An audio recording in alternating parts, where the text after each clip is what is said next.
વિદ્યાર્થીઓને હવે પરીક્ષા કેન્દ્રમાં પહોંચતા મોડું ન થાય તે માટે બસોની સુવિધા ગુજરાત માધ્યમિક અને ઉચ્ચતર માધ્યમિક શિક્ષણ બોર્ડની પરીક્ષાઓ હવે નજીક આવી રહી છે ત્યારે સુરત જિલ્લા શિક્ષણ વિભાગે પરીક્ષાની પારદર્શિતા જાળવવા માટે કમર કસી છે। ભગીરથસિંહ ગઢવીએ પરીક્ષાલક્ષી નવી ગાઈડલાઈન અને કડક પગલાઓની જાહેરાત કરતા સ્પષ્ટ કર્યું છે કે ગેરરીતિ કરનાર કોઈ પણ વ્યક્તિને બક્ષવામાં આવશે નહીં। ડીઈઓ ભગીરથસિંહ ગઢવીએ જણાવ્યું હતું કે સુરતની અંદર ધોરણ 10માં 91,000 કરતાં વધુ વિદ્યાર્થીઓ પરીક્ષા આપશે। સાથે જ ધોરણ 12માં સામાન્ય પ્રવાહમાં 45,000થી વધુ, વિજ્ઞાન પ્રવાહમાં 17,000 કરતાં વધુ વિદ્યાર્થીઓ પરીક્ષા આપશે। આમ કુલ મળી 1,61,000થી વધુ વિદ્યાર્થીઓ પરીક્ષા આપશે। 5,653 જેટલા વર્ગખંડોમાં સમગ્ર સીસીટીવી હેઠળ વિદ્યાર્થીઓની પરીક્ષાનું આયોજન કરવામાં આવ્યું છે। આ સીસીટીવીના મોનિટરિંગ માટે 7 ટીમો પણ બનાવવામાં આવી છે। પરીક્ષા એ વિદ્યાર્થીઓના ભાવિનો સવાલ છે અને તેમાં કોઈ પણ પ્રકારની ક્ષતિ કે ગેરરીતિ સાંખી લેવામાં આવશે નહીં। ટ્રાયબલ વિસ્તારમાં વિદ્યાર્થીઓ પરીક્ષાર્થીઓ માટે બસની સુવિધા, વિદ્યાર્થીઓને પરીક્ષામાં આપવા જવામાં મુશ્કેલી ન પડે તે માટે ટ્રાવેલિંગ માટે સિટી વિસ્તારમાં સિટી બસો, ગ્રામ્ય વિસ્તારોમાંથી જીએસઆરટીસી અને ટ્રાયબલ વિસ્તારમાં બિરસા મુંડા એક્સપ્રેસ બસનો પણ ખાસ સુવિધા વિદ્યાર્થીઓ માટે ઊભી કરવામાં આવી છે। સુરત અને આસપાસના ટ્રાયબલ વિસ્તારોના મુસાફરો અને વિદ્યાર્થીઓ માટે રાહતના સમાચાર સામે આવ્યા છે। સરકાર દ્વારા આ વિસ્તારોમાં પરિવહન સુવિધા વધારવા માટે બિરસા મુંડા એક્સપ્રેસ બસ સેવાની શરૂઆત કરવામાં આવી છે। કુલ 14 જેટલી નવી બસો ખાસ કરીને ટ્રાયબલ એરિયામાં દોડાવવામાં આવશે। આ બસોને કારણે અંતરિયાળ વિસ્તારના લોકો માટે અવરજવર સરળ બનશે। ગુજરાત માધ્યમિક અને ઉચ્ચતર માધ્યમિક શિક્ષણ બોર્ડ ગાંધીનગર દ્વારા યોજાતી જાહેર પરીક્ષા 26 ફેબ્રુઆરી 2026થી યોજાનાર છે। આ પરીક્ષાઓ માટે સુરત જિલ્લા વહીવટી તંત્ર સંપૂર્ણ સજ્જ છે।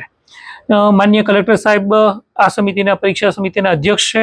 જિલ્લા પરીક્ષા સમિતિના તેમના અધ્યક્ષતામાં 2 ફેબ્રુઆરીના રોજ મીટિંગ થઈ ચૂકી છે।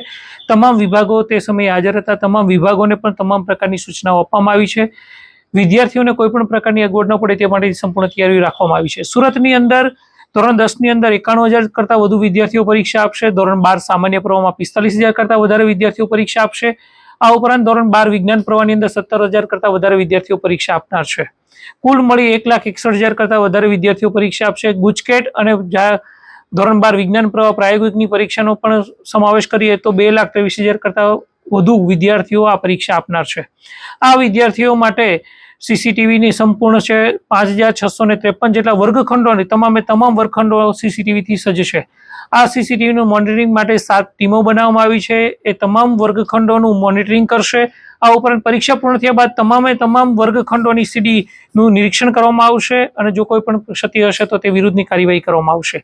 આ ઉપરાંત વિદ્યાર્થીઓને આવવા જવામાં તકલીફ ન પડે તે માટે સિટી વિસ્તારમાં સિટી બસ દ્વારા, આ ઉપરાંત ગ્રામ્ય વિસ્તારમાં જીએસઆરટીસી અને બિરસા મુંડા એક્સપ્રેસ એટલે કે ટ્રાઇબલ ડિપાર્ટમેન્ટ દ્વારા 14 જેટલી બસો બિરસા મુંડા એક્સપ્રેસની શરૂ કરવામાં આવી છે, જે વિદ્યાર્થીઓને લાવવા લઈ જવાની વ્યવસ્થા કરશે। આરોગ્ય વિભાગની ટીમ પણ સજ્જ છે। કોઈ પણ વિદ્યાર્થીઓને ઉનાળાનો સમય હશે, ગરમીની સિઝન હશે તો એ સમય દરમિયાન કોઈ પણ વિદ્યાર્થીઓને કોઈ તકલીફ ન પડે તે માટેની પણ સંપૂર્ણ તૈયારીઓ થઈ ચૂકી છે। આ ઉપરાંત વિદ્યાર્થીઓ વર્ગખંડની અંદર બૂટ મોજા પહેરીને જશે તેવી પરીક્ષા સમિતિનો નિર્ણય છે કે દર વર્ષે વિદ્યાર્થીઓ સુરતની અંદર નિર્ણય કરવામાં આવે છે કે વિદ્યાર્થીઓ પરીક્ષામાં ખંડની અંદર બૂટ મોજા પહેરીને જાય તે માટેની વ્યવસ્થા છે। આ ઉપરાંત માન્ય કલેક્ટર સાહેબ દ્વારા વર્ગ 1 અને વર્ગ 2ના અધિકારીઓના ઓર્ડર કરવામાં આવશે, આદેશ કરશે અને જેઓ શાળાની અંદર પરીક્ષા સમય દરમિયાન હાજર હશે જેથી કરીને કોઈ પણ અનિચ્છનીય બનાવ ન બને તેની તમામ તકેદારીઓ રાખશે। સુરત જિલ્લા વહીવટી તંત્ર સજ્જ છે। સુરતમાં આખા રાજ્યની અંદર કોઈ પણ જિલ્લાની અંદર વિદ્યાર્થીઓને કરતાં વધારે વિદ્યાર્થીઓ સુરતની અંદર પરીક્ષા આપનાર છે। આ માટે પણ સુરત જિલ્લા વહીવટી તંત્ર અને અમારી જિલ્લા શિક્ષણ અધિકારીની સંપૂર્ણ ટીમ 14 જેટલા ઝોનની અંદર વહેંચાયેલી છે। તમામ આ પરીક્ષા માટે સજ્જ છે। Bureau report LK star news, Surat.